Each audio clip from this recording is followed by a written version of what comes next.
자, 어제 추가적으로 이제 그 쌍방울 내부 핵심 관계자의 폭로를 기반으로 해서 이 뉴스타파 시리즈 두 번째 보도가 있었죠. 어제 역시나 이제 좀 전해드렸던 그 시리즈 첫 번째 내용을 먼저 요약을 하고 나서 추가적으로 드러난 것을 좀 말씀을 드려야 될 것 같은데, 일단 지금 보도된 내용에 따르게 되면, 그러니까 쌍방울 김성태 회장이요, 체포되기 이전 단계만 해도 검찰의 수사 방향성이라고 하는 게 쌍방울의 대북 송금 사건의 진상이 주가 조작 행위에 있었다라는 것으로 이제 어느 정도 그 관계자들의 진술과 그 플러스해서 검찰이 국정원 압수수색하면서 얻어냈던 그 보고서 등으로 검찰 수사팀에서도 이미 특정을 했었던 것인데, 인지를 하고 있었던 거죠. 그런데 갑자기 이게 김성태 회장이 체포가 된 이후에 이 관계자들의 진술이 뒤바뀌지 않습니까? 완전히 다른 방향으로. 그렇게 흘러간 방향이 뭐였습니까? 이재명 대표를 겨냥해서 이재명 대표가 당시 그 경기도지사 시절에 방북의 비용을 대납했고, 그리고 이제 경기도의 스마트팜 비용을 대납을 했다,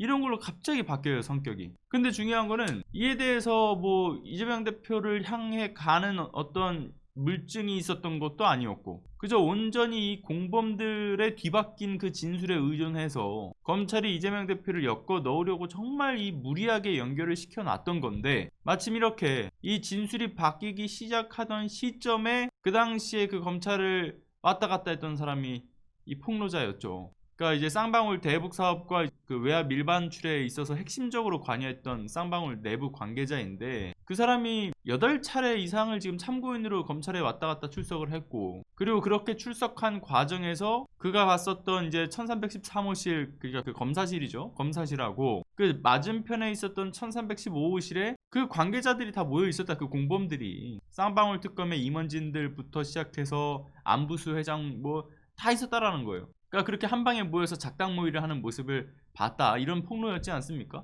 그러니까 검사들의 이게 사실 허락이 없이는 불가능한 그림이죠, 이렇게 한 방에 모여 있는다라는 게. 그리고 무엇보다 이 정황이 이 대북 송금 사건의 아주 핵심이지 않습니까? 앞서 말씀드린 것처럼 검찰은 물증도 없이 온전히 그 뒤바뀐 진술에 의존한 수사, 그리고 기소, 이런 것에 이제 초점이 맞춰져 있다라는 거. 그러니까 이 검찰이 스스로 이 없는 퍼즐 조각들을 맞춰서라도 짜맞춘 사건, 그 조작 사건이라는 점을 특정할 수 있는 아주 강력한 정황이 드러난 거죠. 특히나 이화영 전 부지사가 왜 언급했던 검사의 회유와 압박, 심지어 이 과정에 있었던 검찰청 내부에서의 그 연어 술판, 그리고 신명섭 전 국장이 최근 언급했던 검찰의 회유와 압박 추가 폭로, 이런 것들이 사실이었음에 가까워지는 정황인 거예요. 그런데 여기서 어제 추가적으로 확인된 사실에 따르게 되면 또 여기서 엄청 중요한 내용이 달라졌죠. 검찰이 지금껏 연어 술 파티를 비롯해서 이 공범들이 한 방에 모일 수 없었다라고 내세웠던 강력한 그 이유가 뭐였습니까? 우리는 그걸 할 수가 없다, 애초에 조건이 안 맞는다 라고 얘기해서 꺼내 들었던 게 그 피의자들에 대해서 교도관들이 다 밀착 감시를 하는데, 거기서 우리가 어떻게 그 한 방에 모아놓고 그렇게 하냐, 그럼 바로 논란이 되지 않았겠냐 라고 했지만, 그런데 이번에 폭로에 나선 쌍방울 핵심 내부 관계자가 뭐라고 얘기합니까? 이 사람은 매우 구체적이에요. 이제 검사실의 내부 구조에 대해서도 구체적으로 특정을 하고, 심지어 이 검사실 1313호실과 1315호실의 구조가 이화영 전 부지사가 이야기하는 것과 동일하죠. 또 그 구조가, 이들은 그 현장에서 그 봤던 모습들을 기억하면서 그 구조들을 그리고 이에 대해서 언론에 폭로를 하고 있는 겁니다, 이렇게 보면. 근데 그렇게 특정을 하면서 얘기했던 내용이 당시 교도관들이 이 현장을 목격을 했다라는 거죠. 목격을 했는데도 불구하고 그 어떠한 제지나 항의도 없었던 것이고, 그리고 이 조사실에 그 유리창이 있잖아요. 그 유리창 너머에서 지켜만 보고 있었다라는 거예요. 물론 유리창 너머에 있었기 때문에 당시 그 교도관들이 어떤 이야기들이 구체적으로 논해졌는가, 뭐 이런 거는 모를 수는 있겠지만, 어쨌든 이렇게 일단 한 방에 이 공범들이 모여가지고 검찰의 주도하에 어떤 진술 세미나가 진행된 사실, 이거에 대해서 교도관들이 부적절성을 지적을 해야 됐던 게 상식인 거고, 그리고 문제가 있다라는 것을 인지할 수밖에 없었다, 봤기 때문에. 그러니까 이 조작 범죄를 묵인하고 방조한 정황이 특정된 거고, 이렇게 검찰이 어떤 공정한 재판을 받을 권리를 침해하고 피의자들 간의 어떤 교차 진술을 유도하는 이 진술 세미나를 진행한 것에 어떤 부적절한 수사 행태라는 점, 그리고 검찰이 조작 범죄 행위를 하고 있다는 것을 충분히 인지할 수 있었다라는 확실한 정황인 만큼 이 교도관들의 책임도 물어야 되는 거죠, 이 조작 범죄 방조범으로서.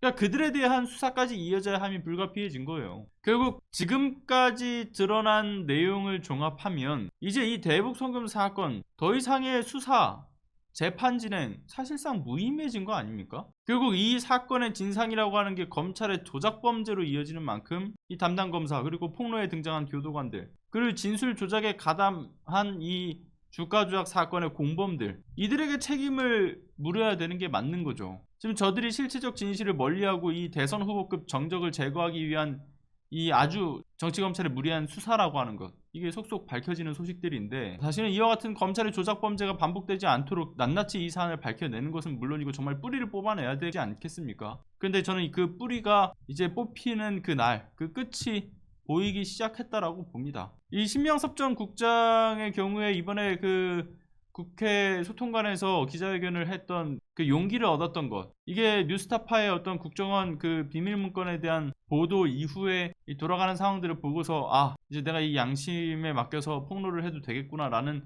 인식하에 이뤄진 것 아니겠습니까? 심지어는 이 쌍방울 내부 관계자의 폭로까지 이어진 점에 있어서 이 추가적인 폭로들이 계속 이어질 수도 있다 이렇게 보여지기도 하고요. 아무튼 계속 업데이트되는 소식 계속해서 이렇게 업데이트해서 전해드리도록 하겠습니다.